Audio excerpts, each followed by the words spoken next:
The Assembly will hear an address by His Excellency Volodymyr Zelenskyy, President of Ukraine. I request protocol to escort His Excellency.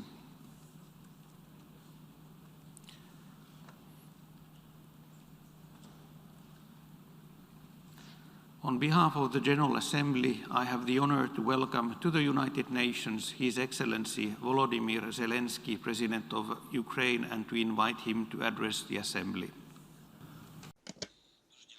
Thank you. Dear Mr. Chairman, dear heads of states and governments, ladies and gentlemen, it's time to wake up. This is an appeal made by the UN Secretary-General, the Honourable Mr. Guterres, to world leaders on the eve of the General Assembly, to all of us. For me, this appeal is very special. For me, each night before a General Assembly has been a sleepless one. Back in 2019, I was nervous before my first speech. 2020 was altogether a sleepless year for the whole world because of COVID-19. And last night is something that I would like to tell you about in greater detail. 3 in the morning, I'm getting dozens of phone calls. The first aide to the President of Ukraine has been attacked.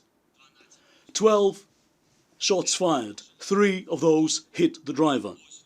This is the price of changes in the country. This is the price of reform. Fortunately, Sergei survived. Fortunately, the driver's life is now out of danger. But this speech is not going to be an ordinary speech, typical of UN speeches, but I hope it will be instructive for all of you. It's time to wake up. Without flattery or exaggeration, I can state the following. Ukraine did this a long time ago. Ever since, she hasn't slept. She hasn't slept when surviving the Holodomor famine. She was awake when the whole world survived the 2 world wars, the Holocaust, which claimed 100 million lives. This was the price for mankind to learn the hard way that all peoples and all nations are equal and all conflicts must be resolved through dialogue only, and not with tanks. It is with this belief, back in 1945, Ukraine became one of the founding nations of the UN. Today, I'm quite certain, would have been shocked to see in the title of this General Assembly the words, "Secure the rights of all peoples." I'm sure they would have said, "What have you been doing these past 76 years? The answer came from COVID-19. We have been playing equality, we have been playing unity, where one thing is to share objectives and quite another is to share vaccines. Vaccines that give life. It transpired that the provisions about equality, just as in an advertisement, there is a footnote in fine print stating the following: we are all people, we are all in one boat, but access to lifeboats is given first to first-class passengers. Ukraine was not waiting for others to help. She has been helping others without awaiting gratitude. We dispatched to Italy our medics. We dispatched PPEs. Ukraine has been helping everyone who's needed our help. When the world forgot that the pandemic was not here for good and all nations would one day reassemble right here, but how would they look each other in the eye? Ukraine has nothing to be ashamed of. She has the right to state, we want to reanimate the UN. Yes, we do. To start, we need to reanimate its charter. It is not a set of recommendations for voluntary compliance. You will not find the words, each shall fend for themselves. then the world would not have to admit that it has failed a test of unity, of COVID-19, test of unity, and look away in shame, marking the 20th anniversary of the Durban Declaration to liquidate all forms of racial discrimination. Who could have imagined that one day medicines would become an instrument of discrimination in the context of ongoing discussions about a global food crisis? Are we one day going to divide bread and water in the same manner? Are we waking up? I would like to believe that.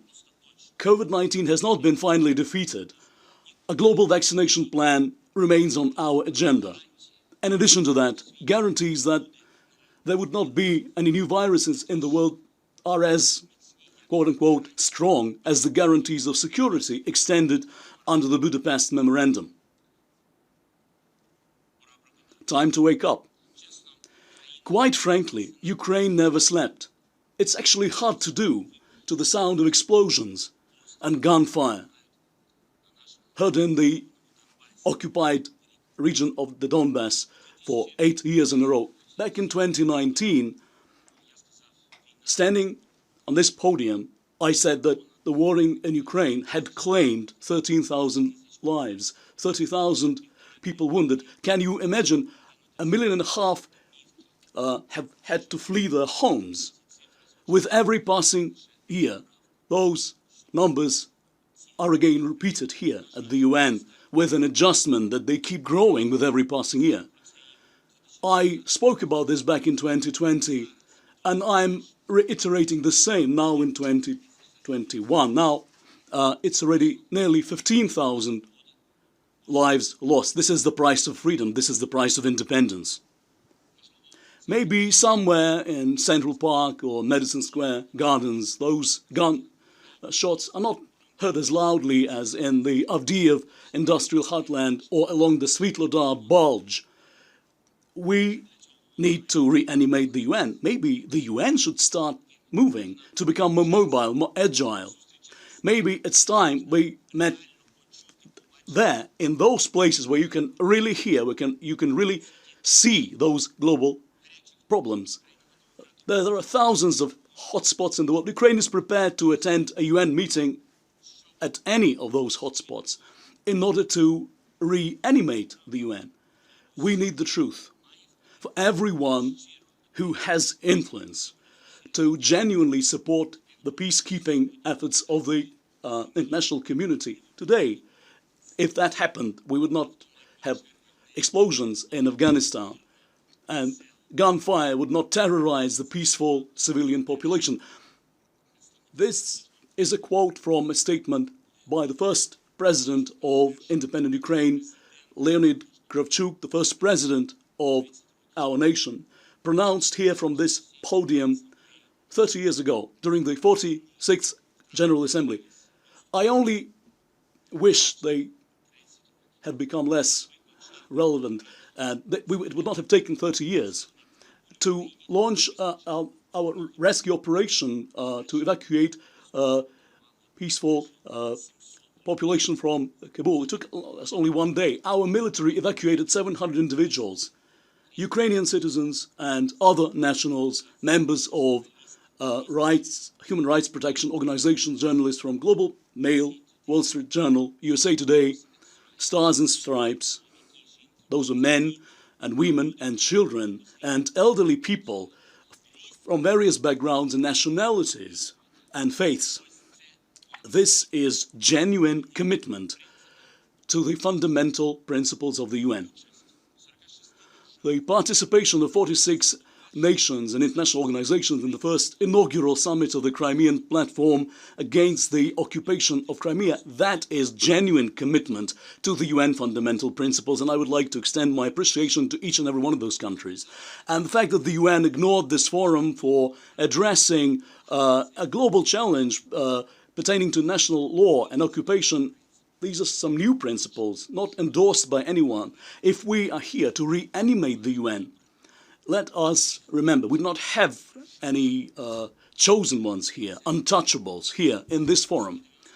The UN is 193 equal nations, and I invite all those nations to join the declaration of the Crimean Platform to condemn the occupation and to demonstrate that you are against changing borders by force in the world. And I'm not being ironic, I'm not trolling anyone. This format will always remain open for Russia. And I'm ready to explain why. Because in this world, no one feels secure anymore. Let me reiterate, no one feels secure anymore in this world. And no one can hide behind international law as a brick wall that could lead to the entire architecture of international relations imploding. Then we will end up with no rules, only the rule of brute force. This will be a world where egotism will replace collective engagement, a world with more dictatorship and less equality of rights, less genuine democracy and freedom. What is national sovereignty? In the first place, we are talking about freedom. It is the choice to choose your own destiny for an individual, for a people, for a nation. I've been just speaking in Russian because I've been quoting from a statement by President Putin at the Munich Security Conference in 2007, and then during the 2015 General Assembly. Don't these words ring true? Unfortunately, we know what Moscow's answer is. In early September, the first vice chair of the Mejlis of the Crimean Tatar people was unlawfully detained in Crimea, Mr. Nariman Jilalov.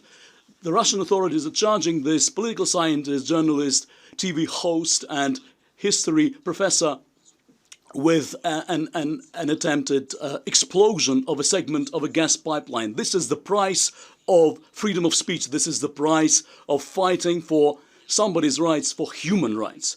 I very much count on support from the international community and each and every one of you in securing his release and the release of some 450 Ukrainians who are being unlawfully detained in the temporarily occupied territories of Ukraine by the Russian Federation. I call on you to support updated resolutions regarding the situation around human rights in the occupied Crimea and the militarization of our occupied peninsula, which will be submitted for review of this General Assembly towards the end of the year. We would like to express our appreciation for including the item to discuss the situation in the temporarily occupied territories of Ukraine as an item of the agenda of this General Assembly. But how could those territories, Crimea and the Donbass being occupied, ever disappear from this important agenda? This is evident not only to us. I would like to thank all those nations who mentioned Ukraine during their speeches, and others, and they are not shying away from identifying Ukraine as a friend, as a partner. They can call a spade, an occupation they call an occupation, an aggression they call an aggression, without fear that somebody could stalk out of this hall as a demonstration. We shouldn't do this. This is a forum for dialogue. This will certainly not make Ukraine happy. What could make Ukraine happy if somebody stormed out of our territory, of our land, beyond our borders. Back in 1945, Crimea hosted the Yalta Conference, where the foundations of world peace were laid and where the decision was made to convene the first conference to create the United Nations organizations. Both Yalta and Crimea have been occupied for 8 years running.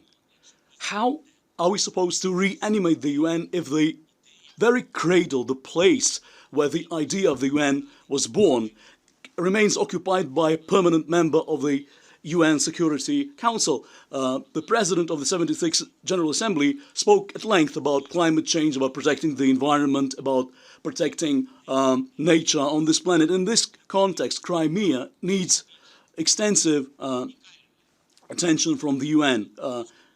This unique ecosystem has been converted into a military base. Instead of fauna and flora, we have a navy and soldiers. But in the souls of Crimeans, the biggest problem is not global warming, it is global devastation. We must acknowledge the world is not coping with this big pile of problems, simply doesn't have the time. UN has been raising very acute concerns, and it never has the time to resolve them as new come up. And each time it's as if we were voting to award some sort of a global misfortune of the year prize, and in a year's time everyone will have forgotten all about it because a new will come along. Each General Assembly, the world simply is throwing all those misfortunes into a big bag, and it's now already ripping at the seams. And if you look deep in that bag, there's starvation, poverty, illiteracy, lack of access to drinking water, clean air, occupations. In order to resolve these challenges, we never seem to have the time. And most important, we never seem to have the courage, because we are not acting as leaders. We are acting as politicians who are afraid that one day mankind will ask them questions about all this, and just simply securing escape routes. Look, we never promised you anything. We never promised to overcome starvation. We only committed to doing our best to eradicate it. We never promised to eliminate climate change. We promised to use all our efforts to eliminate climate change. If we were to count all these strongly committed and reiterating our common interest and dedication, and reached arrangements and agreements to strengthen cooperation, how much time and paper and energy has been wasted? Are we really serious about reanimating the UN? Let's be frank and honest when talking to one another. Then we will not be referring to this General Assembly as a debate, because this is not a debate. A debate is a live dialogue. This is an active argument with multiple parties participating, an opportunity to ask direct questions, such as in the example of hundreds of thousands of Ukrainians being issued with Russian partners by another nation. Does that not serve as proof of international crime? Does that not prove as impunity and contempt of international law? And Russia has even stated that itself openly, and is forcing our citizens to take part in elections to elect the Russian parliament. If the UN does not respond to that adequately, what is it in aid of? What is it going to prove? Is it too late to reanimate the UN? I beg to differ. I think it is not too late. The UN should support those who wish to make this world a better place. Ukraine has come up with a series of initiatives, platforms and summits. Let me name one. The Crimean platform. It is supposed to operate under the auspices of the UN. And if each nation has a vibrant forum endorsed by the UN to operate 24/7 to address those concerns, this will be genuine reanimation of the UN, because this will bring back faith in the UN for the average citizen. Ladies and gentlemen, I quite appreciate that the UN may often come under criticism, but we are actually criticizing ourselves. The UN is not this building, it is leaders. It is leaders who created the UN 76 years ago. Could they have foreseen? Could they have accounted for every eventuality? Certainly not. Could they have imagined that the right of veto as a symbol allowing one nation to cast a vote for everyone else, that it was going to erode into an instrument of blackmail on the part of one nation? No. Is this a lost cause? Certainly not. All of us and the UN must regain faith in ourselves. the UN has been hearing all this criticism and accusations that it is not capable of delivering, and the worst of it, that the UN may have become another League of Nations. The UN is like a retired superhero who's long forgotten how great they once were.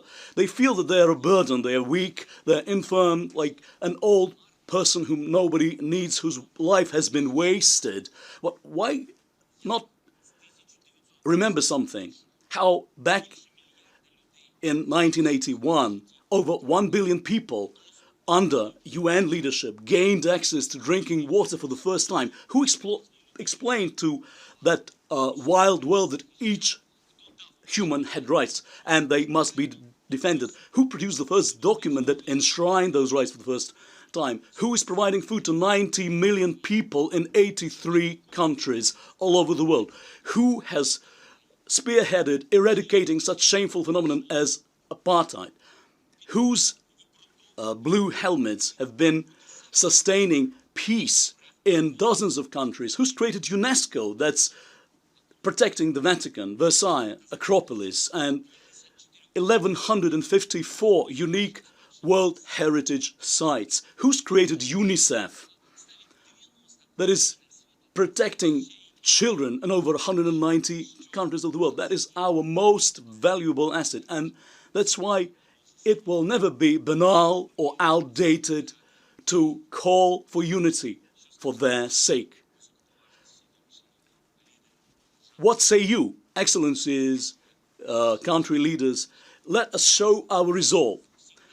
Let us show that we are truly committed to strengthening our cooperation. Let's show it, and then let's go out and do it. Even without resolutions or declarations or realigning positions, let's just get it done as humans, as nations, as united nations.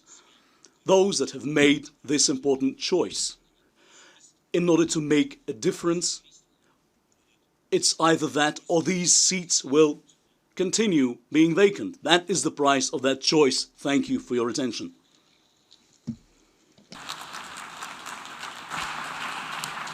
On behalf of the General Assembly, I wish to thank the President of Ukraine for the statement just made, and I request protocol to escort His Excellency.